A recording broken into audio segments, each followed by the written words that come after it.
Welcome to an all-new Tamron Hall from my home. I hope you're doing well. And if you're not in the best mood, I know something that will bring a smile to your face. I'm excited to talk to my first guest.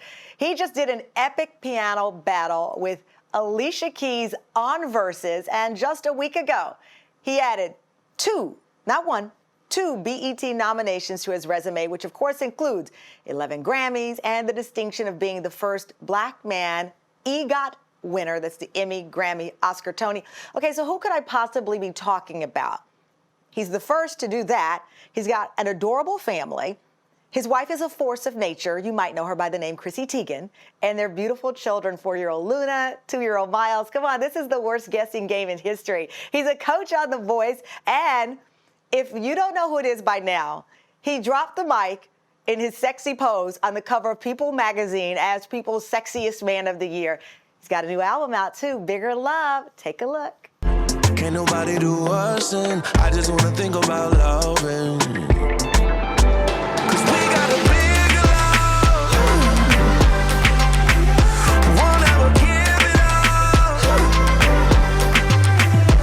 We got one-way ticket love. We ain't going no place but up. Nothing can stop this. No one can stop us. We got a bigger love. John Legend joins me. I'm like doing the little heart symbol. You got me moving. It's such a I'm tearing up even. I know. Back at you. So listen, happy belated Father's Day, John. We all loved your special, John Legend and Family, A Bigger Love Father's Day. Your father choked up during that special. First of all, when you see your parent cry, I always get the lip quiver anyway when I see my mom become emotional. What was it like to see your dad get emotional? Well, whenever my dad starts to cry, it's automatic that I get emotional too. And he doesn't do it very often, but when he does, you can tell he was just touched by the emotions of our conversation. We were talking about what it was like for him to raise us. And for a portion of my later years at home, he was a single dad because they got divorced. And so I was just telling him how grateful I was for him being such a great example to me and to my brothers and my sister, and for showing us what a good father was. And hopefully I've learned those lessons and can apply that with my own kids.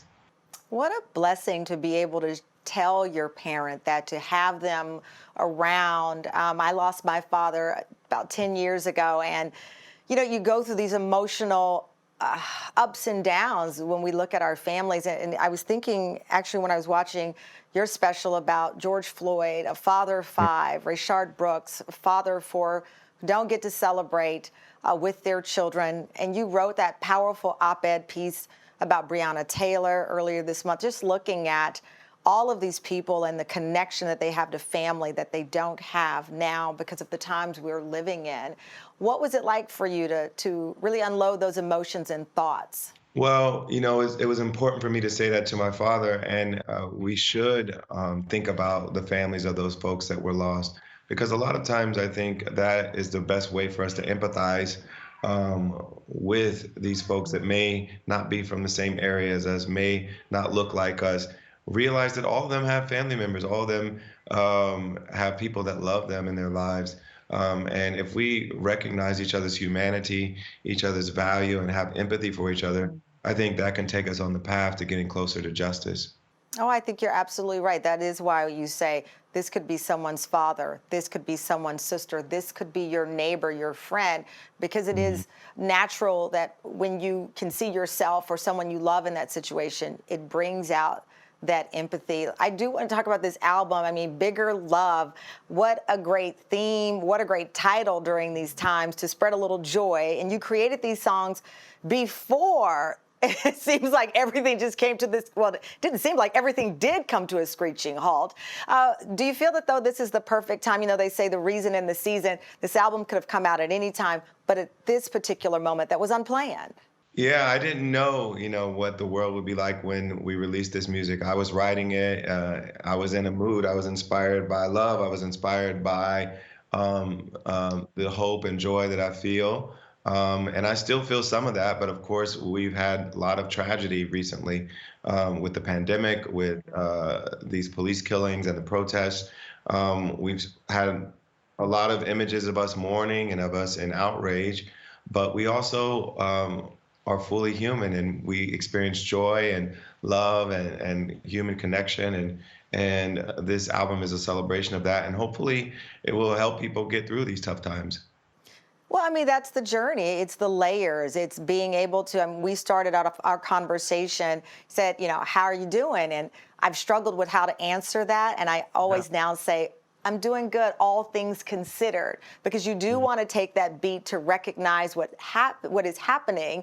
But we also know that we'll get through all of this, and hopefully we'll get through it as better people, as better human beings, not just because we're parents. I never start the clock with, because I'm a parent, I want the world to be great, even if I never become a parent. Exactly. And I do want the world to be better for my daughter and my son.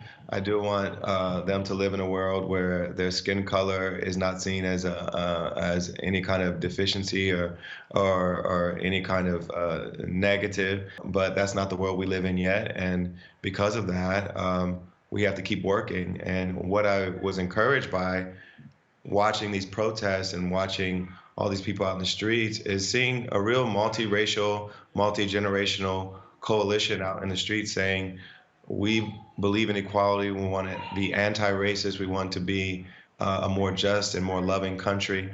And that encourages me. So hopefully we can get there as a nation and as a world, really. It's so true. I was talking with the Reverend William Barber, who's been a guest on our show, and he says often that if we tell our children that this is the worst that we've seen, we're doing a disservice to the people who overcame so many things, the civil rights movement, the Holocaust, the list of other moments in our history that have been the darkest, but somehow great people like John Lewis come through as the light. And to your point, those young kids who are protesting will be the light that we talk about for years to come. But I know we have so much more to talk about, so we're going to go to a break. Going to come back because I thought I heard a little kid in the background just now while we were talking. We're going to catch up with John. I know the kid sound. Welcome back. I'm here with music superstar John Legend. His new album, Bigger Love, aims to spread love, joy, and hope to the world right now. Certainly, we all need it. John did a Soul Train-inspired version of his new song, Bigger Love, for COVID-19 fundraiser for BET. John, when I was watching the BET special and that video came up, I'm jumping up with my kid dancing. There is nothing like watching Soul Train reruns. Please tell me that that's how you got caught up in the moment. Well, I grew up on Soul Train, and it was always on Saturdays growing up, and it was such a big part of our lives, and it's still part of our culture in our home, and with a lot of my collaborators that I work with. So. It is, because any party that you're at, you say Soul Train line, I don't care the demographic of the party, you're going to have people flow in line and try to have a good time. And that's the spirit of that video. It's so sweet. So obviously all of us keep up with your family on social media. I love that you've called yourselves the Quarantine. You have adorable videos of the kids dancing and singing with your new song, Conversations in the Dark. Tell me about this. It's so beautiful. Well, yeah, I love playing music for my kids, and music is such a big part of our lives. It was the way that my parents were with us as well, though. My dad played the drums. My mom was the choir director at our church, and music was such a big part of our upbringing as kids. So I wanted that same experience to be there for our kids as well. So we have little dance parties. I play songs for them on the piano. They try to play with me, too, even though they're not quite good at it yet. We have a little baby drum kit as well. So music is a big part of our lives. And of course, now that we're spending even more time together, we've been doing a lot more dance parties and listen to a lot more music. It's so fun. Well, I can hear the kids in the background. Now, what is it like for you to work from home? Yeah, because so Luna turned 4, Miles 2. They both celebrated their birthdays in quarantine. How is it? How did you pull together the birthday? How are you doing the Zoom and Skype conversations with them in the background?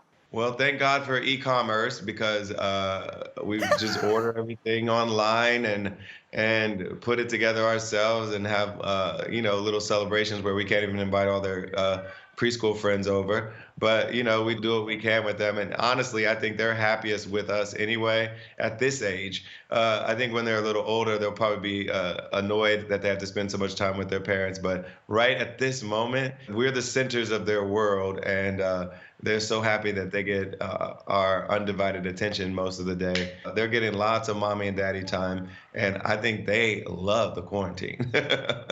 We talk a lot about relationships on the show, and you and Chrissy talk a lot about, keeping it together in life. She is the ultimate open book. She posted about her breast augmentation and what she was going through with that. These are incredible times for all of us. Is there anything that you've learned about her or learned about marriage, even with such an open and transparent relationship? Well, I think the coolest thing about what I've seen from her during this time is her creativity with our kids. My dad was actually that partner in my parents' relationship. He was always so creative, coming up with fun games and treasure hunts and all these other things for the kids. And Chrissy's that in our relationship. She's so creative. She's got them camping in the backyard, picnics. She planned a wedding for two of Luna's stuffed animals. She's planning all their I parties. saw that. And she just has just kind of like a childlike wonder about her and imagination it makes her a really good mom. And she said if things were different in her life, she probably would have been a preschool teacher. And you can see why she would have been able to do that. But you're creative too. I mean, that yearbook that you do to, I guess, reflect on the year. That's a big one. Tell me a little bit about how you came up with the idea. And I know there are going to be some men and women who want to steal this idea from you. Well, it started really with our wedding. I loved the photos from the wedding, and I reached out to our wedding photographer and said, could you make like a proper coffee table book, like Taschen would make, or, these nice coffee table books that you buy. And I wanted to do something for that following Mother's Day, just over a year after Luna was born. And I decided to make another book, and it was in honor of Chrissy as a mother and of this new baby that was entering into our lives and into our world. So I made a book commemorating that first year. And so ever since then, I've done one every year for Mother's Day. And so now we call it a yearbook, basically. It's kind of a reflection on what we've done that year, all of our travels, all the photos we've been taking. Most of them are just photos we took with our phones. It helps us, leaf through those books at times and remember some of the great moments we've had over the past few years. That's so sweet. That's so sweet because this show that we're doing today, really, we're talking to families who are finding unique ways to travel. You have a family that, did an entire virtual vacation with their child. So finding these special moments to escape in our minds if we can't physically escape from the house. But one of the, I guess since I'll keep the theme here, my escapes from everything is The Voice. And you're coming back for season 19. Blake Shelton beat you last season. That is not a good thing, okay? So not that Blake is not great, but you're going to have to come back. I need to know the strategy. I need to know how you're going to win next season. The people have asked me, and you must answer.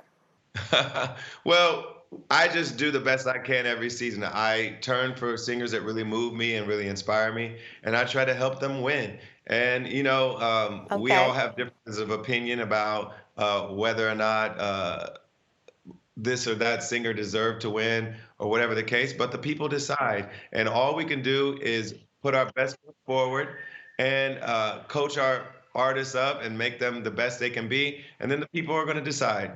John, that was such a diplomatic answer. I don't know if you've seen The Last Dance on Michael Jordan. I need you to channel more of Jordan. Did you not see that ruthlessness there? I need you to be less Scottie Pippen and more Jordan. In our Father's Day special, we spoofed The Last Dance a little bit. So we called it The Last Dad, and we were a lot more silly about it. But as you hear my kids screaming in the background. We were a lot more silly about it, but yes, we loved The Last Dance, and we loved Michael Excellent. Jordan's competitive energy. So maybe I have to summon some of that for The Voice. Yes, less Scottie Pippen, who was a great, but more Michael Jordan ruthlessness. That's what I'm going to need from you, and that is what it's going to take to beat Blake. Don't tell him I said that, though. Thank you, John. Congratulations on the album. It's Bigger Love. It is out now, and give Chrissy and the kids our love as well. Thank you. I know you're busy. The kids are calling you. Take care, friend. Be well.